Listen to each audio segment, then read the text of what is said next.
Chapter 20. It was Sunday morning, and I was sitting with Doña Mercedes in the plaza, waiting for Candelaria to come out of church. Only an hour earlier, I had had my last meeting with Efren Sandoval. On a nearby bench was a well-dressed, dignified old man, reading out loud from a Caracas newspaper. He read in a grave voice, absorbed in what seemed important to him. He never noticed the smiles of the people around him. Across the street, a disheveled old man came out of a bar that was already open. He put on his hat and, clutching a bottle in a plastic sack tightly under his arm, he walked down the street, coughing and wheezing. With an inexplicable feeling of sadness, I glanced at Doña Mercedes. She was wearing sunglasses, and I couldn't see the expression in her eyes as she looked straight ahead of her. She folded her arms across her chest and hugged herself as if touched by a sudden cold wind. She listened attentively as I tried to tell her how I had understood so far all the stories I had heard. "You are showing me the different ways to manipulate that force that Florinda calls intent," I said. "To make it move is not the same as to manipulate it," she corrected me, still hugging herself. "And I'm trying much more than that. As I said, I'm putting you temporarily under the shadow of those people so that you can feel the wheel of chance moving. Without that feeling, everything you're doing will be empty. You must follow the ups and downs of the person who is telling you his tale. For an instant, you must be under his shadow. How about Efren Sandoval? He certainly had nothing to do with what happened to him. Why should I be placed under his shadow?" I asked. "Because the wheel moved for him. He didn't move it himself. Yet, it's his life that changed. I wanted you to feel that change, to feel that movement of the wheel. As I've already mentioned to you, a ghost, the spirit of Hans Herzog, moved it for him. Just as Victor Julio, at the moment of dying, moved the wheel of chance and ruined the life of Octavio Cantu. Hans Herzog moved that wheel after he was dead and enriched the life of Efren Sandoval." Doña Mercedes took off her glasses and looked straight into my face. She opened her mouth to add something, but instead she smiled and rose from the bench. "Mass will be over any moment now," she said. "Let's wait for Candelaria at the church door." Part 6. Chapter 21. "Musuya, are you there?" Mercedes Peralta whispered, opening the door to my room noiselessly. Outlined by the weak beam of my reading light, she was the picture of a witch, with her long black dress and her wide-brimmed felt hat that hid half of her face. "Don't turn on the light," she said as I reached for the switch. "I can't bear the brightness of a bulb." She sat on my bed. Her brow was set tightly in concentration as she smoothed out the wrinkles in my blanket. She looked up and fixed her unblinking eyes on my face. Self-consciously, I ran my fingers over my cheeks and chin, wondering whether there was something wrong. Giggling, she turned toward the night table and began neatly stacking my small, thin notepads. "I must go to Chuao right now," she finally said, her voice low and grave. "Chuao," I repeated. "At this hour?" Seeing her emphatic nod, I added, "We'll get struck in the mud if it rains." Chuao was a village near the coast, at least an hour's drive from Carmina. "It will rain," she casually admitted. "But with your Jeep, we won't get stuck." She sat hunched over the night table, biting her lower lip, deliberating whether to say more. "I have to be there tonight by midnight," she murmured in a tone that betrayed urgency rather than desire. "I have to get some plants that will be available only tonight." "It's past 11, I pointed out, checking the illuminated dial of my wristwatch. "We'll never make it by midnight." Grinning, Doña Mercedes reached for my jeans and shirt hanging at the front of the iron bedstead. "We'll make your watch stop counting the hours." A faint smile lit up her face. Her eyes, trusting and expectant, held mine. "You'll take me, won't you?" Heavy raindrops drummed on the Jeep the moment we left town. Within seconds, the rain came in a solid sheet, dense and dark. I slowed down, unable to see, irritated by the squeaking of the wipers clearing an arc of glass that was instantly blurred again. The trees fringing the road waved indistinctly beside and above us, giving the impression that we were driving through a tunnel. Only the intermittent solitary bark of a dog indicated that we had passed another shack. The rainstorm ended with the same abruptness with which it had begun. Yet the sky remained overcast. The clouds hung oppressively low. I kept my eyes glued to the windshield, intent on avoiding the frogs, which, momentarily blinded by the highlights, jumped across the road. All at once, as if they had been erased from the sky, the clouds vanished the moment we turned onto the road that led to the coast.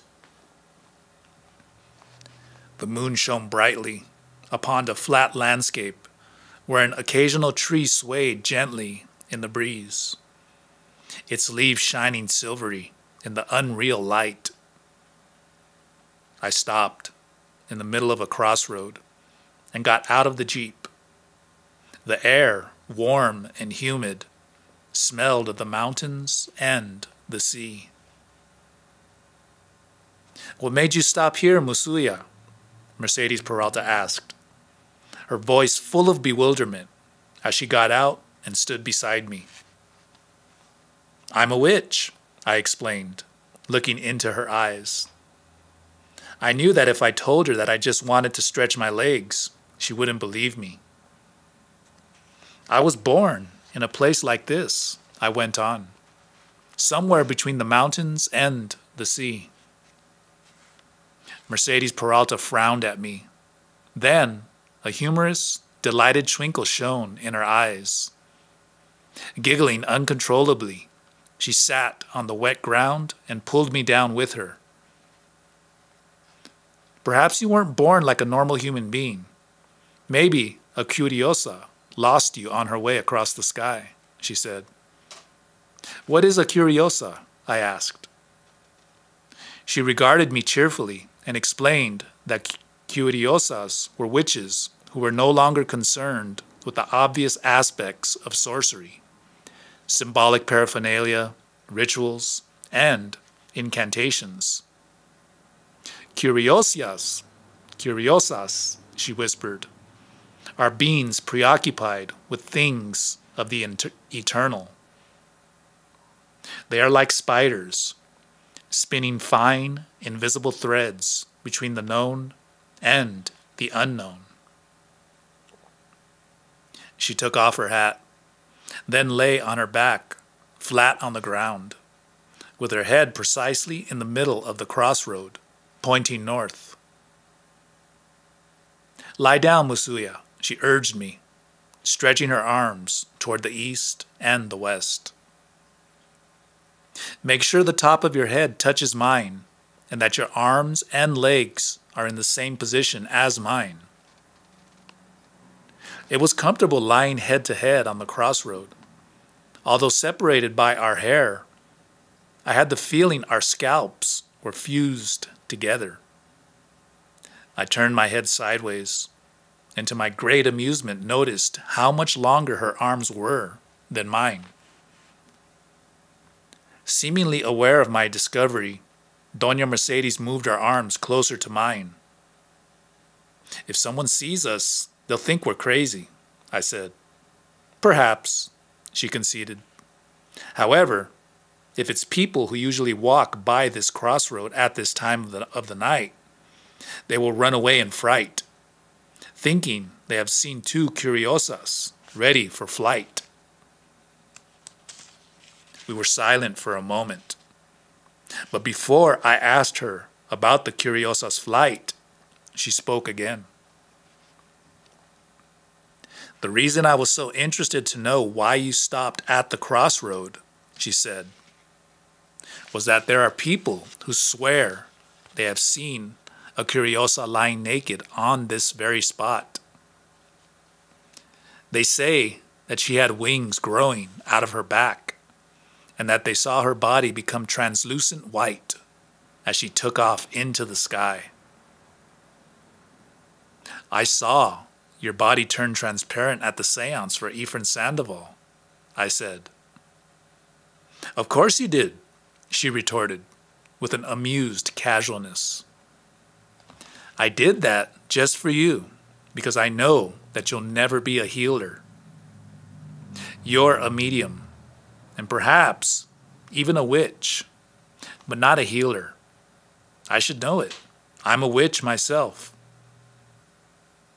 "What makes one a witch?" I asked, in between fits of giggles. I did not want to take her seriously. "Witches are creatures not only capable of moving the wheel of chance," she replied, "but also capable of making their own link. What would you say if at this moment we took off flying, joined at our heads?" For a second or two, I had the most terrifying apprehension. Then, a feeling of utter indifference invaded me. "Repeat any of the incantations the spirit of my ancestor taught you," she commanded. "I'll say it with you."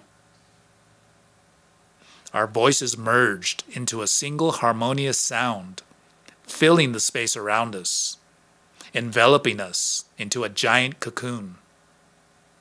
The words rose into a deep, continuous line, carrying us up and up. I saw the clouds advancing at me. We began to turn like a wheel until everything went black.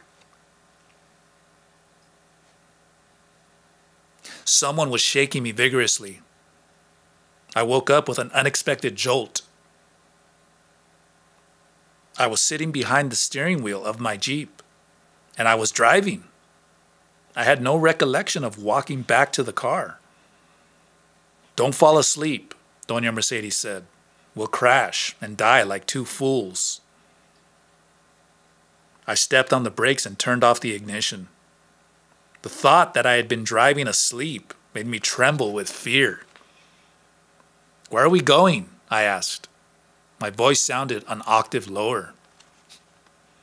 She smiled and made a gesture of exasperation, raising her eyebrows.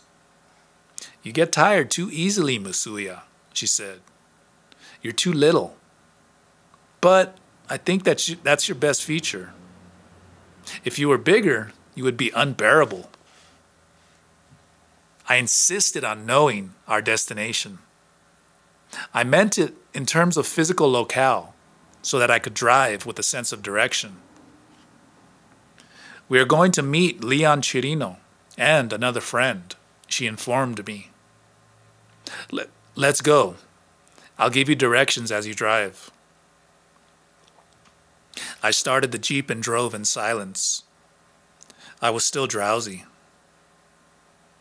"Is Leon Chirino a medium and a healer?" I asked shortly. She laughed softly, but did not answer. "What makes you think that?" she asked after a long moment. "There's something quite inexplicable about him," I said. "He reminds me of you." "Does he now?" she asked mockingly. Then, in a sudden serious tone, she admitted that Leon Chirino was a medium and a clairvoyant. Lost in thought, I did not hear her directions and was jolted when she yelled, "You passed it. You've got to back up now," she admonished, pointing to a tail Bacard tree. "Pull up there." She smiled, then added, "We have to walk from here on." The tree marked the entrance to a narrow path. The ground was covered with small flowers. I knew them to be red, but they appeared black in the moonlight. Bucaris hardly ever grow by themselves. Usually they are found in groves, shading coffee and cacao trees. Following a narrow, overgrown trail bordered by Bacard trees, we headed toward a cluster of hills looming darkly before us. There were no other sounds than Mercedes Peralta's uneven breathing and the cackling of twigs being crushed under our feet. The path ended in front of a low house bordered by a wide clearing of hard, packed earth. Its mud walls, plastered over a cane frame, were badly weathered. The roof was partially covered with zinc sheets and dried palm fronds. Deep eaves extended to make a wide porch.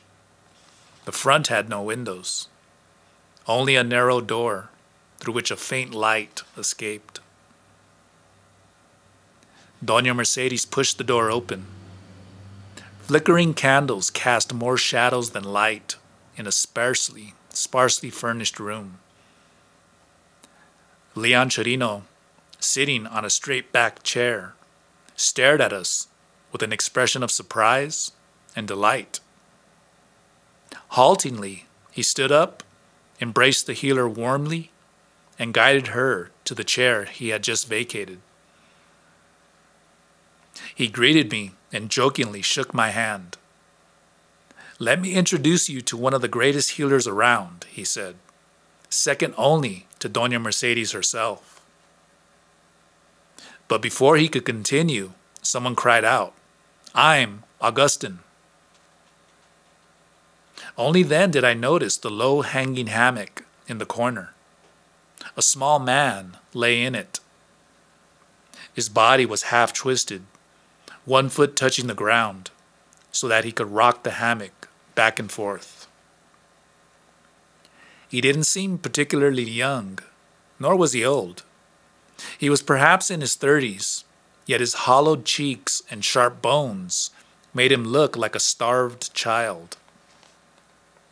The most remarkable thing about him was his eyes.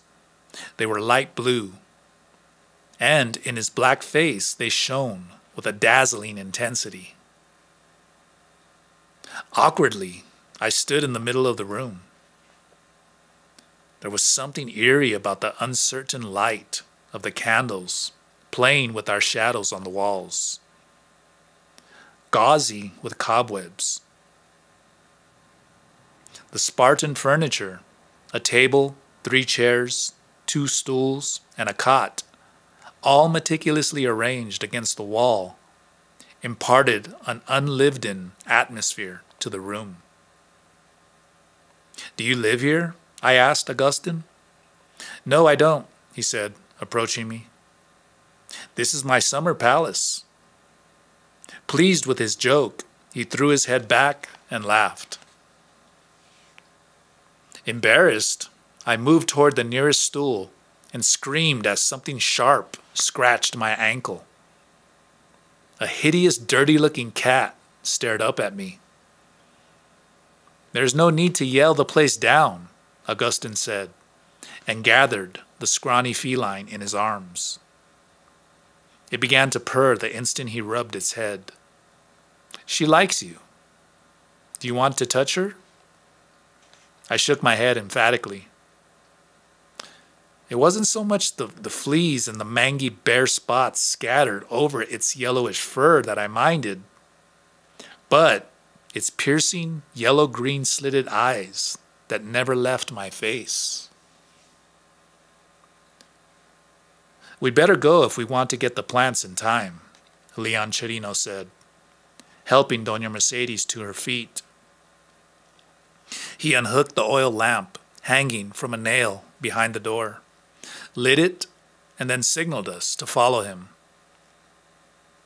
A low-arched doorway, covered by a plastic curtain, led into a back room that served as a kitchen and storage area. One side of the room opened to a large plot filled with short, stubby trees and tall shrubs. In the faint light of the lantern, it looked like an abandoned fruit orchid. We squeezed through a gap in the seemingly impenetrable wall of bushes and found ourselves in a desolate landscape. The hillside, with its recently burned underbrush and charred stumps, looked frighteningly grotesque in the moonlight. Without a sound, Leon Chirino and Agustin vanished. "Where did they go?" I whispered to Doña Mercedes. "They went ahead," she said vaguely, pointing into the darkness. Shadows, animated by the oil lamp she carried, zigzagged beside and ahead of us on the narrow path leading into the thicket. I saw a light in the distance, gleaming through the bushes. Like a glowworm, it appeared and disappeared in quick succession. As we came closer to it, I felt sure I could hear a monotonous chant mingling with the distinct sound of buzzing insects and of leaves stirring in the breeze. Mercedes Peralta turned off the oil lamp, but before the last glimmer died out, I saw her billowing skirt settle near a crumbling low wall about 12 feet from where I stood. A glowing cigar illuminated her features. A diaphanous shimmering radiance escaped through the top of her head. I called out her name, but there was no answer. Fascinated, I watched a misty cloud of cigar smoke hover directly above me in a circle. It didn't disperse the way smoke would, but stayed fixed in midair for a long moment. Something brushed my cheek. Automatically, I brought my hand to my face, and then in utter astonishment gazed at my fingertips. They were phosphorescent. Frightened, I ran toward the low wall where I had seen Doña Mercedes sit down. I had barely moved a few steps when I was intercepted by Leon Chirino and Agustin. "Where are you going, Musuya?" Leon Chirino asked mockingly. "I have to help Doña Mercedes collect her plants." My response seemed to amuse them. They chuckled. Leon Chirino patted me on the head, and Agustin daringly grabbed my thumb and squeezed it as if it were a rubber pump. "We have to wait here patiently," Agustin said. "I've just pumped patience inside you, through your thumb." "She brought me here to help her," I insisted. "Sure," he said reassuringly. "You have to help her, but not with her plants." Taking my arm, he guided me toward a fallen tree trunk. "Let's wait for Doña Mercedes here." Leaves hung from Mercedes Peralta's forehead, silvery green and shining. Quietly, she fastened the oil lamp on a branch, then squatted on the ground and proceeded to sort the plants she had collected into separate piles. Verbena roots were prescribed for menstrual pains. Valerian roots soaked in rum were an ideal remedy for nervousness, irritability, anxiety, and nightmares. Torco roots soaked in rum cured anemia and yellow fever. Guaritoto roots, basically a male remedy, were prescribed for bladder difficulties. Rosemary and rue were used mainly as disinfectants. Malva leaves were applied on skin rashes. And Artemisia boiled in sugarcane juice eased menstrual pains, killed parasites, and reduced fevers. Zabila cured asthma. But you grow all these plants in your yard, I said, puzzled. Why did you come here to collect them? Augustine grinned gleefully. Let me tell you something, Musuya, he whispered, bringing his head close to mine. These plants have grown out of corpses. He made a sweeping gesture with his hand. We are in the middle of a cemetery. Alarmed, I looked around.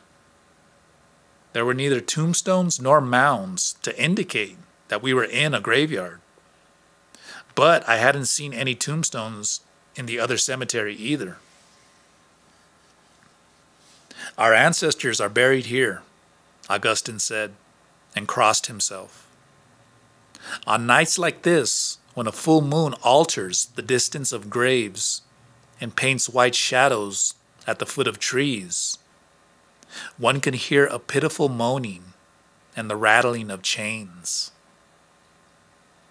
Men carrying their cut-off heads wander about. They are the ghosts of slaves who, after having dug a deep hole to bury their master's treasures, were decapitated and interred with the gold.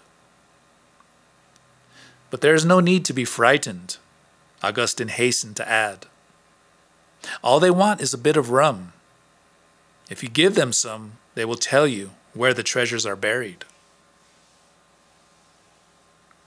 There are also ghosts of friars who died blaspheming and now want to confess their sins. But there is no one to hear them. And there are the ghosts of pirates who came all the way to Chua, in search of the Spaniards' gold. He chuckled, then added in a confidential tone, there are also the lonely ghosts who whistle at passerby.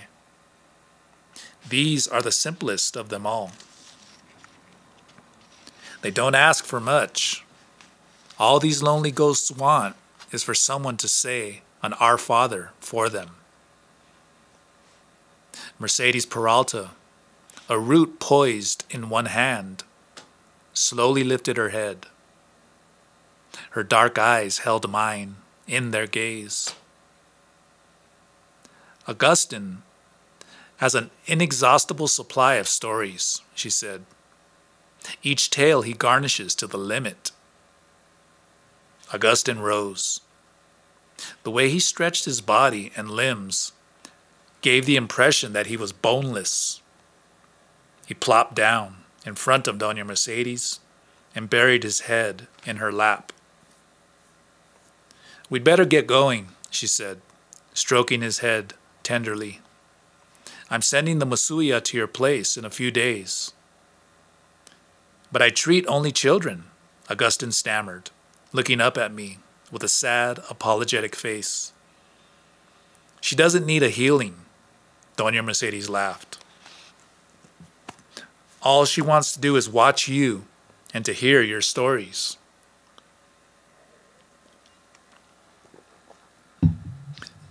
Chapter 22. I sat up with a jolt.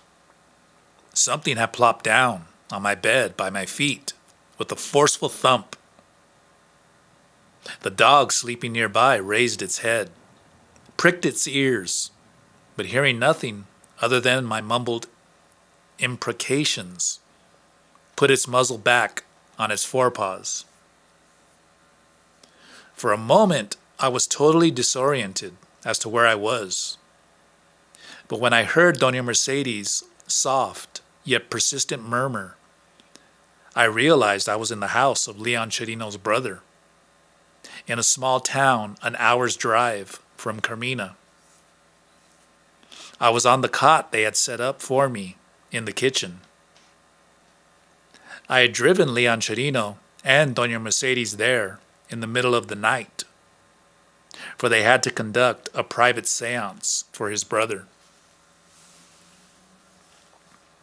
Closing my eyes, I settled back on the lumpy pillow and abandoned myself to the comforting sound of the healer's voice. I felt the sound wrap itself around me. I was definitely falling asleep when another thumping noise woke me up again. The musty blanket I was covered with was all bunched up around my neck. I half rose to straighten it out and screamed upon seeing Augustine's cat perched on my knee. "Why do you always shriek when you see my pet?" His voice coming from the darkness was full of gentle mockery. Augustine, sitting cross-legged at the foot of my cot, reached for his cat. "I've come to protect you from the dog," he explained. His dazzling blue eyes fixed on my face. "Dogs don't really sleep at night. If you open your eyes in the darkness, you can see how a dog watches you all night long. That's why they are called watchdogs." He laughed at his own joke. I opened my mouth to speak to him, but no sound crossed my lips. I reached out, but Augustine and the cat wavered indistinctly before my eyes until they finally faded away. Perhaps they are all outside, I thought, and stepped into the yard, still shrouded by the shadows of dawn. There was no one about. I looked at my wristwatch. Only 2 hours had passed since Doña Mercedes, Leon Chirino, and I had arrived. Realizing that I had had far too little sleep, I went back to my cot, pulled the blanket over my head, and dozed off. I awoke to the sound of voices and music and the scent of coffee. Leon Chirino, bent over the kerosene stove, was listening to the radio as he strained freshly made coffee through a flannel sieve. "Did you have a good sleep?" he asked, motioning me to sit down by him. I joined him at a big square table covered with brand new oilcloth. He half filled 2 cups with coffee and added to each a generous amount of cane liquor. "For strength," he said, pushing the steamy porcelain cup toward me. Afraid to get drunk, I took a few hesitant sips. The cup had golden edges and painted roses on its surface.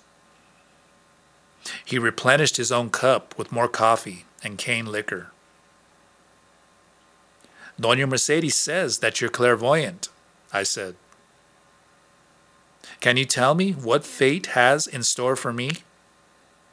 I hoped that my abrupt question would elicit a candid response. "My dear," he said, in that charming forbearance older people show when addressing someone much younger, "I'm an old friend of Doña Mercedes. I live with her ghosts and her memories. I share her solitude." He spat through his teeth. Then, taking 2 cigarettes from the pack on the table, he put one behind each ear. "You'd better go and see Augustine," he advised. "He starts early. Let me show you the way into town." "You really haven't answered my question," I said, undaunted by his eagerness to get me out of the house. A sardonic, bemused expression appeared on his face. "I can't tell you what's in store for you," he affirmed. "Clairvoyants have glimpses of things they don't understand, and then make up the rest." He took my arm and practically pulled me outside. "Let me show you the way to Augustine's house," he repeated. He pointed to a trail winding down the hill. "If you follow this path, you'll reach town. Anyone there will tell you where Augustine lives." "What about Doña Mercedes?" I asked. "We'll come and get you in the evening," he replied, then bent toward me and, in a conspiratorial whisper, he added, "Doña Mercedes and I will be busy the whole day with my brother's business."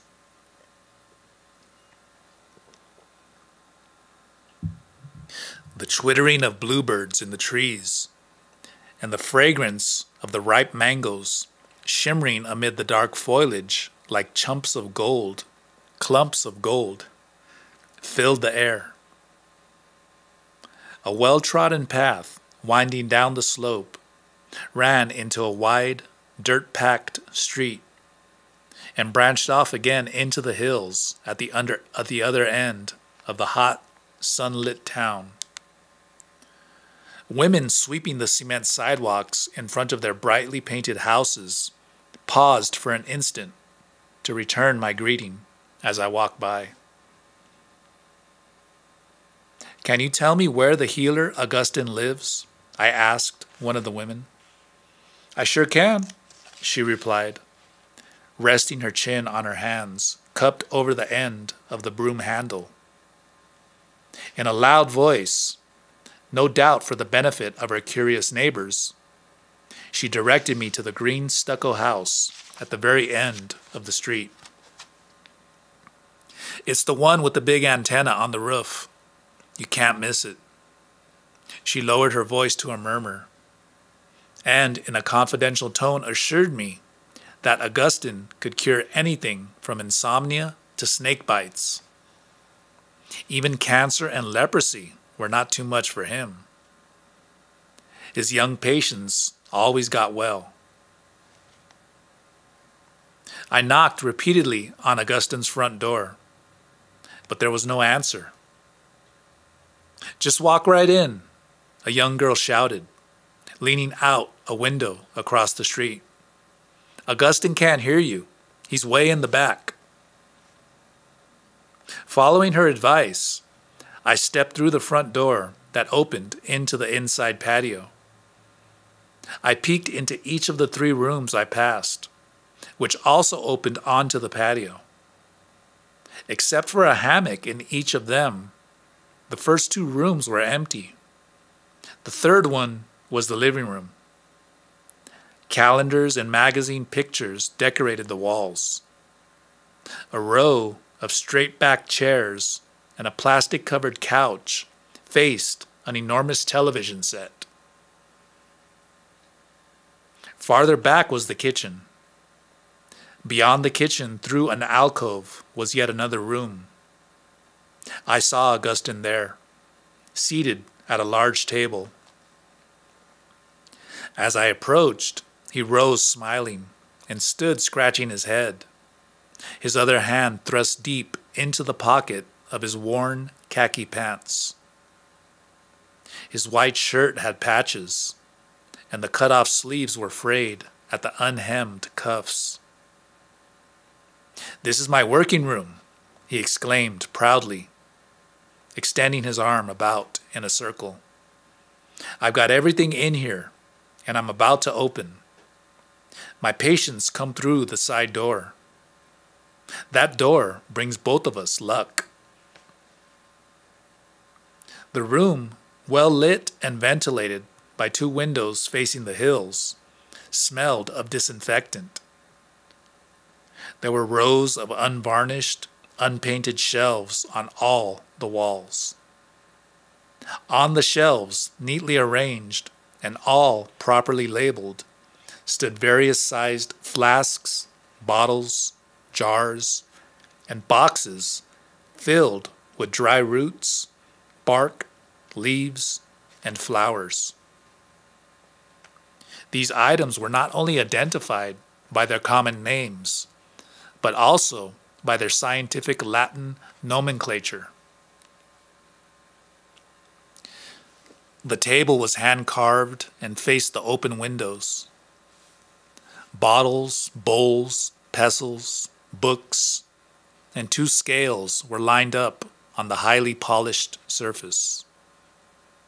A cot and the 3-foot-tall crucifix hanging in a corner with its votive candle burning on a triangular ledge beneath it indeed confirmed that I had stepped into the working room of a healer, not an old-fashioned apothecary. Without much ado, Augustine brought in another chair from the kitchen and invited me to observe him at work. He opened the lucky side door he had pointed out earlier. There were 3 women and 4 children in the adjacent room. The hours passed swiftly. He treated each patient by first examining a jar filled with the child's urine that had been brought in by the mother. Prompted by each woman's account of her child's symptoms, Augustine proceeded to read the waters. The odor, the color, and the kind of microbes or filaments, as he preferred to call them, and which he claimed to see with the naked eye, were all carefully considered before he arrived at a diagnosis. Fevers, colds, indigestion, parasites, asthma, rashes, allergies, anemia, and even measles and smallpox were among the most prevalent illnesses Augustine claimed to recognize after a thorough reading of the waters. In a respectful silence, each woman waited for Augustine to invoke the help of Christ before he prescribed the appropriate medication. He mixed his own herbal concoctions. Being familiar with and a believer in modern pharmacopoeia,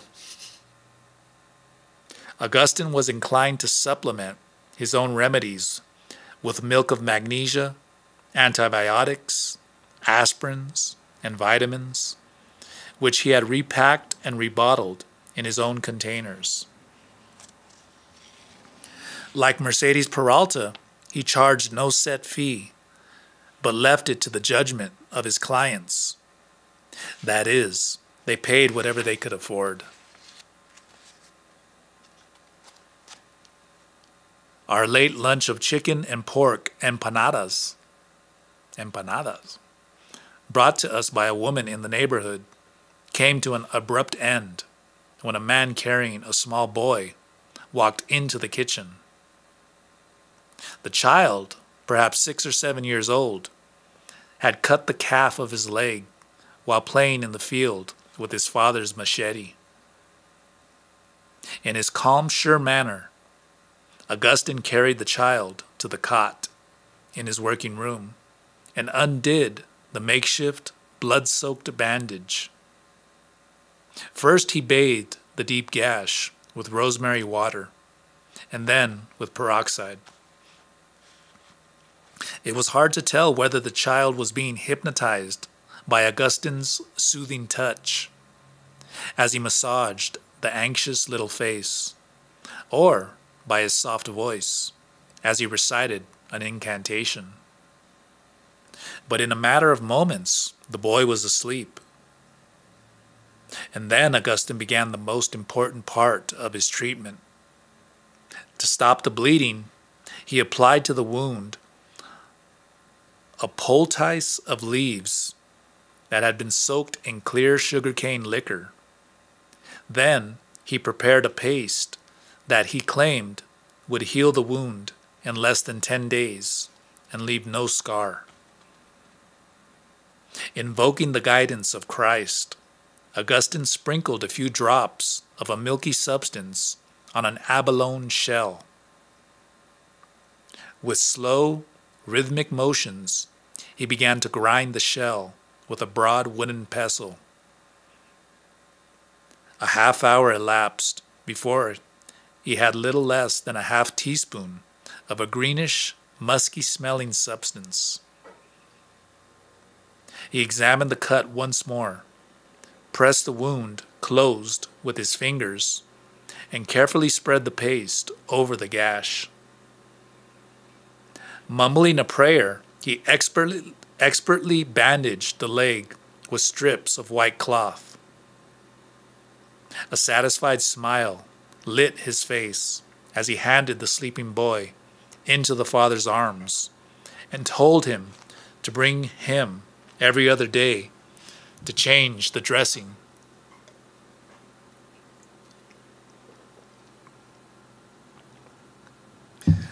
Late in the afternoon, certain that there would be no more patients that day, Augustine gave me a tour of his yard.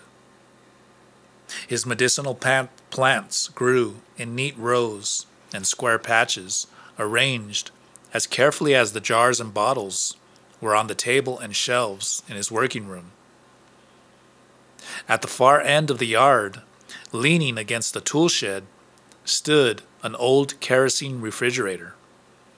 "Don't open it!" Augustine cried out, holding my arm in a firm grip. "How could I?" I protested. "It's padlocked." "What secrets do you keep in there?" "My witchcraft," he whispered. "You do know that I practice witchcraft, don't you?" His tone was mocking, but his face was somber when he added, "I'm a specialist in healing children and bewitching adults." "Do you really practice witchcraft?" I asked incredulously. "Don't be obtuse, Musuya," Augustine chided. He paused for a moment, then, in an emphatic tone, added, "Doña Mercedes must have told you that the other side of healing is bewitching. They go together because one is useless without the other. I heal children, I bewitch adults," he repeated, knocking on the top of the refrigerator. "I'm very good at both. Doña Mercedes says that one day I will bewitch the same ones I healed when they were children." He smiled at my startled face. "I don't think I will, but only time will tell." Taking advantage of his expansive mood, I finally told him what had been on my mind the whole day. That I had seen and talked to him when I was in a dreamlike state. Augustine listened attentively, but his gaze betrayed nothing. "I can't quite define what it was," I said, "but it wasn't a dream." Exasperated by his unwillingness to comment or to explain, I urged him to say something. "I like you so much that I wanted to know if you're really a medium," he said, smiling. "Now I know you are." "I think you're humoring me," I said, even more exasperated. Augustine's eyebrows raised in arcs of astonishment. "It must be horrible to have big feet." "Big feet," I stammered uncomprehendedly, looking down at my sandals. "My feet are in perfect proportion to my size."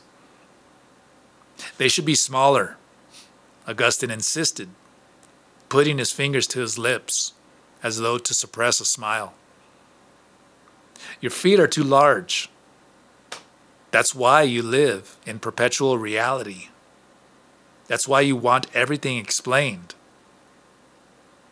There was mockery in his voice, mixed with a tinge of compassion that did nothing to reassure me. Witchcraft follows rules that cannot be empirically demonstrated or repeated, unlike other laws of nature. Witchcraft is precisely the act of persuading reason to rise above itself, or, if you wish, to move below itself. He chuckled and gave me a push. I stumbled over my feet, and he quickly grabbed my arm to keep me from falling. "Do you see now that your feet are too big?" Augustine asked, and then laughed. I wondered if he was trying to hypnotize me, for he gazed at me without blinking. I was held captive by his eyes. Like 2 drops of water, they seemed to spread wider and wider, blurring everything around me. All I was aware of was his voice. A sorcerer chooses to be different from what he was raised to be, he continued. He has to understand that witchcraft is a lifelong task. A sorcerer, through witchcraft, weaves patterns like webs. Patterns that transmit invoked powers to some superior mystery. Human actions have an endless, spreading network of results. He accepts and reinterprets these results in a magical way. He brought his face even closer to mine and lowered his voice to a soft whisper. A sorcerer's hold on reality is absolute.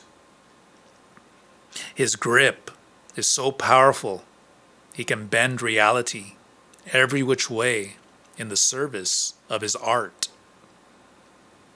But he never forgets what reality is or was. Without another word, he turned and walked toward the living room. Swiftly, I followed after him. He plopped down on the sofa and crossed his legs, the way I had seen him do on my cot. Smiling up at me, he patted the place beside him. "Let's have some real witchcraft," he said, switching on the remote control of the enormous TV set. There was no time to ask any more questions. In the next instant, we were surrounded by a group of giggling children from the neighborhood. Each evening, they come here to watch TV with me for an hour or so, Augustine explained. Later on, you and I will have time to talk. After that initial meeting, I became Augustine's unbiased admirer. Attracted not only by his healing skills, but by his haunting personality, I practically moved into one of the empty rooms of his house. He wove countless stories for me, including the one Mercedes Peralta wanted me to hear.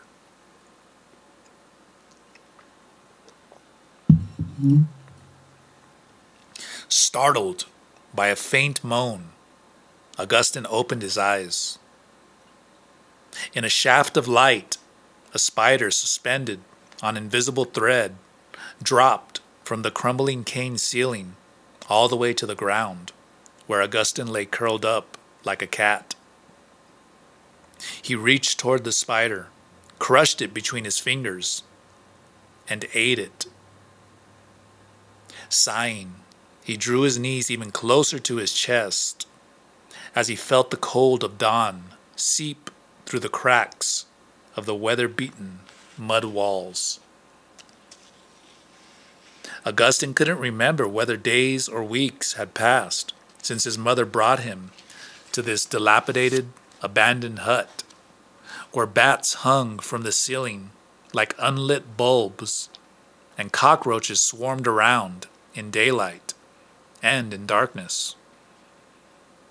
All he knew was that he had been hungry ever since, that the slugs, spiders, and grasshoppers he caught never stilled the gnawing pain in his swollen belly. Augustine heard the faint moan again. It came from the shadowy corner at the far end of the room. He saw an apparition of his mother, sitting on the mattress, her mouth slightly open as she rubbed her naked belly. She was riding the mattress as though she were on a donkey, her naked shadow moving up and down on the soot-stained wall. Only a few hours before, he had seen his mother struggling with a man. He had seen her thin legs, like black snakes, wrapped tightly around the man's torso, squeezing the breath out of him. And when he heard his mother's piercing scream, followed by a silence that had lasted for the rest of the night, he knew that the man had won the struggle.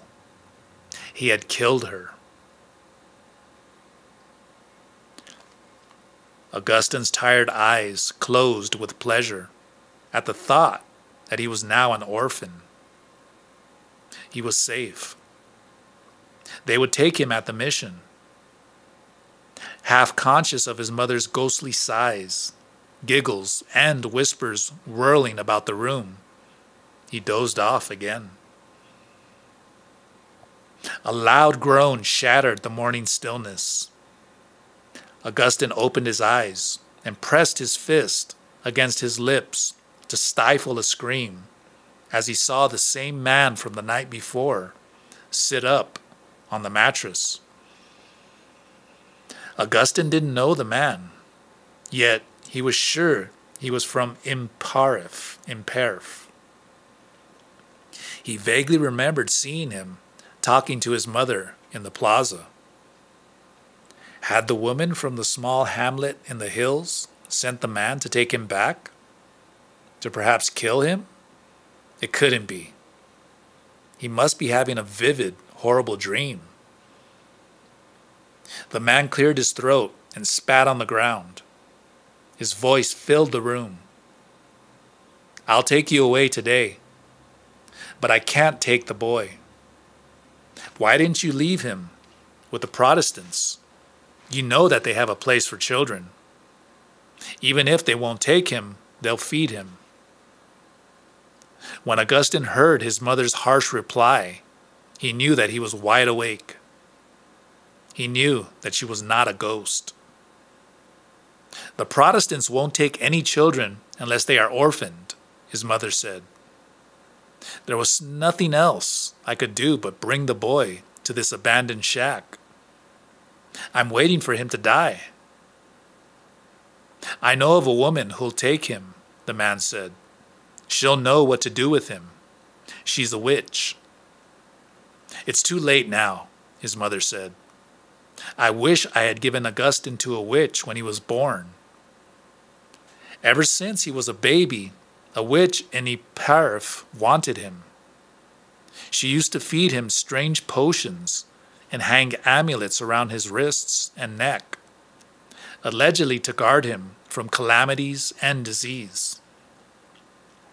I know she cast a spell on the boy. That witch is responsible for all my misfortune. His mother was silent for a moment.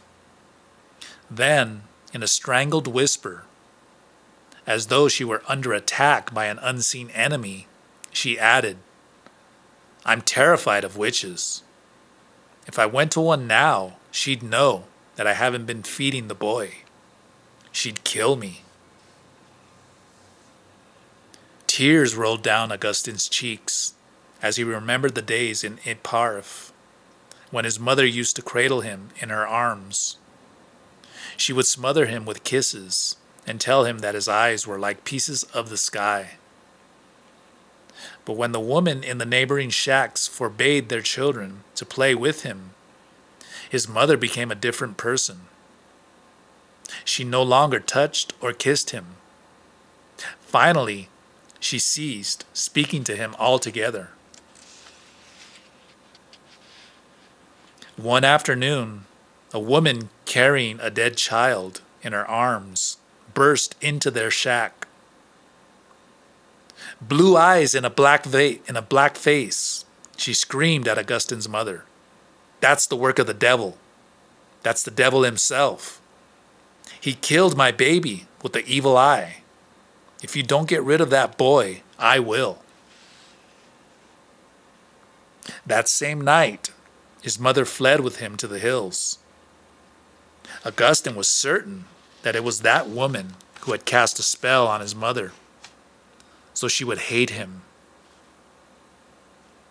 The man's loud voice cut into Augustine's reveries. You don't have to take him to the witch yourself. I can leave word with her to pick the kid up tonight. We'll be gone by then. I'll take you far away from here, where no witch will ever find you, the man promised. His mother remained silent for a long time. Then she flung her head back and laughed hysterically. She rose from the mattress and wrapped the dirty blanket tightly around her body. Stepping around the broken table and the few crates scattered about, she made her way across the room. Look at him, she hissed, jerking her chin toward the corner where Augustine lay curled up, pretending to be asleep. He's only 6 years old, yet he looks like an evil old man. His hair has fallen out. His body is covered with scabs. His stomach is swollen with parasites. Yet he survives. He has no clothes. He sleeps without a blanket. Yet he doesn't even catch cold. She turned toward the man on the mattress. Can't you see that he is indeed the devil? The devil will find me wherever I go. His mother's eyes shone feverishly bright under her disheveled hair. The thought of having suckled the devil at my own breast fills me with fear and revulsion. She reached up to a niche in the wall where she had hidden the corn cakes the man had brought her last night. She gave one to the man, and nibbling on the other one, she lowered herself beside him on the mattress. In a monotonous, trance-like tone, she recounted that Augustine was a changeling. One of the nurses at the hospital changed my own baby for the devil, she continued, her tone suddenly vehement. Everyone knew that I was going to have a girl. My pregnant belly was broad instead of pointed. My hair began to fall out. Blotches and blemishes appeared on my skin. My legs swelled. Those are the symptoms of carrying a girl. At first, even though I knew he was a changeling, I couldn't help but love him. He was so beautiful and so clever. He never cried. He spoke before he walked, and he sang like an angel. I refused to believe any of the women in Epiraf who accused Augustine of having the evil eye. Even after my stillborn pregnancy, I didn't pay any attention to the neighbors' insinuations. I just thought they were ignorant, and worst of all, envious of the boy's beautiful eyes. After all, who ever heard of a child having the evil eye? She scraped out the white, soft center of the corn cake and flung the dry crust across the room. But when my man died in an accident at the mill, I had to agree with the woman. She covered her face with her hands and quietly added, Augustine has never been ill in his life. I should have left him to his fate in Epareth. Then his death would not be on my conscience. Let me get word to the woman I've been telling you about, the man said, his voice soft, yet persuasive. I know she'll take him. At great length, he explained about his job at the pharmaceutical laboratory. He worked in the storeroom and was on very good terms with his boss. He foresaw no difficulties in convincing the man of his need for an advance. With the money, the two of us can go to Caracas, he said. He rose and dressed. Wait for me at the laboratory. I'll be out by 5. I'll have everything arranged by then.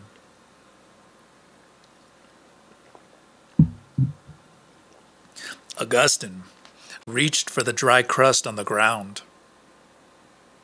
On unsteady legs, he walked toward the narrow back doorway, which no longer had a door, and stepped out into what had once been a yard. He headed toward his favorite place, the gnarled, no longer blooming acacia tree overhanging the ravine. He sat on the ground, his legs extended in front of him, his naked back resting against a portion of the crumbling low wall that had once encircled the grounds.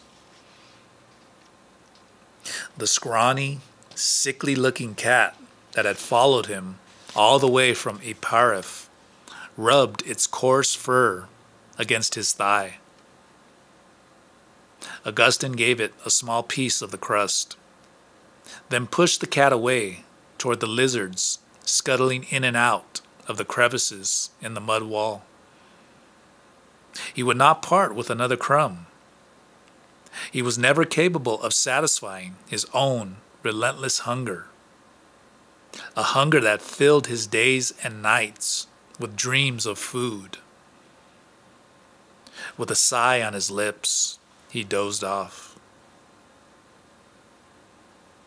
Startled by a gust of wind, he woke up. Dead leaves swirled in a circle around him. The leaves rose high up in the air and then descended in brown, rustling whirlpools into the ravine. He could hear the murmuring stream below. When it rained, the shallow water grew into a seething river, sweeping along trees and dead animals from the hamlets in the mountains. Augustine turned his head slightly and gazed at the silent hills around him. Thin columns of smoke drifted up into the sky, melting with the moving clouds. Could the Protestant mission be that close? He asked himself. Or perhaps the smoke was from the house of the woman who wasn't afraid to take him. He rested his cheek on his small, bony hand. Flies buzzed around his open mouth. He pressed his parched lips together, spread his legs, and urinated. He was hungry. He could feel the pain inside him as he again fell asleep. The sun was high when Augustine awoke. The cat was nearby, devouring a large lizard. He crawled toward the feline. It snarled viciously, holding the half-eaten reptile tightly under its paw. Augustine kicked the cat in the stomach, then reached for the slippery entrails and swallowed them. He looked up and found his mother watching him from the doorway. "Holy Virgin!" she exclaimed. "He isn't human." She crossed herself. "It won't be long before he poisons himself." Again she made the sign of the cross, and folding her hands in prayer, murmured, "Holy Father, get him out of my way. Make him die a natural death, so I won't have him on my conscience." She went inside, lifted the mattress, and pulled out her only dress. She caressed it and lovingly pressed the wrinkled dress against her body, then shook it repeatedly and laid it out on the mattress with great care. Curiously, Augustine watched her light a fire in the cooking pit. Humming a little tune, she retrieved the coffee and the pieces of sugar loaf she kept in a crate nailed high up on the wall. He wanted a piece of that sugar. He tried to stand up, but overcome by nausea, he crouched with his elbows against the ground and vomited unchewed pieces of lizard. Salty tears dribbled down his sunken cheeks. He gagged repeatedly, foam and bile spurting from his trembling lips. He wiped his mouth and chin on his shoulders. With a painful moan, he tried to straighten up, but slumped forward on the ground. The sound of the murmuring ravine engulfed him like a soft veil. When the smell of coffee filtered through his nostrils and he heard his mother say that she had made him sweet coffee, he knew that he was dreaming. His dry lips grimaced. He wanted to smile when he heard her laugh, that high, abrupt, happy laughter he used to know so well. He wondered if she would put on her red dress and meet the man at the pharmaceutical laboratory. Augustine opened his eyes. On the ground next to him stood a small tin filled with coffee. Afraid the vision would vanish, he reached out and lifted the can to his mouth. Indifferent to the burning pain on his lips and tongue, he sipped the strong, very sweet brew. It cleared his head and stopped his nausea. Dreamily, Augustine gazed at the slanted rain lines in the distance. Within moments, dark clouds, edged with gold, floated across the sky. The clouds stained the hills with purple shadows and turned the sky a smoky black. A cold wind, followed by a deafening roar, rose from the bottom of the ravine.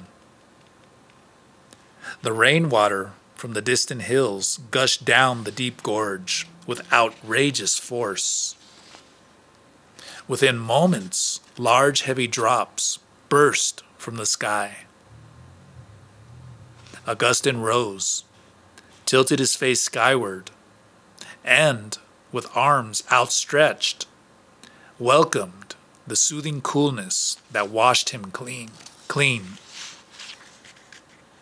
Driven by an inexplicable impulse, he went into the house and picked up the dress on the mattress. Clutching it with trembling hands, he hurried outside to the very edge of the ravine and threw the garment into the wind. It flew like a kite, landing on a leafless branch of the old acacia tree overhanging the steep slope. "You devil! You monster!" his mother screamed, rushing toward him, her hair tumbling wildly about her face, her arms extended. As if transfixed by the sound of the roaring water, she just stood there between the boy and the fluttering dress, her eyes filled with hatred, unable to say a word. Then, holding on to weeds and exposed roots, she carefully eased herself toward the overhanging branch of the acacia tree. Augustine watched her from behind the gnarled trunk with fascinated interest. Her feet moved with unerring agility on the steep, slippery ground. She will get the dress by any means, he thought. He felt anger and fear. She was only a few inches away from it. She stretched her arm as far as she could. She touched the dress with the tip of her fingers and then lost her footing and tumbled over the brink. Her horror-stricken scream mingled with the sound of the roaring water, was carried away by the wind. Augustine moved closer to the edge. His eyes shone with a hollow depth as he saw his mother's body spin helplessly in the thick brown water on its journey to the sea. The storm died away. The rain ceased. The wind dropped. All but the turbulent water in the ravine regained its habitual, murmuring calm. Augustine walked into the house, lay down on the mattress, and covered himself with a thin, dirty blanket. He felt the coarse, wet fur of the cat seeking the warmth of his body. He pulled the blanket over his eyes and fell into a deep, dreamless sleep. It was night when he awoke. Through the open doorway, he could see the moon entangled in the barren branches of the acacia tree. "We'll go now," he murmured, stroking the cat. He felt strong. It would be easy to walk across the hills, he decided. With each other as companions, he had the vague certainty that he and the cat would find the Protestant mission, or the house of the woman who was not afraid to take him.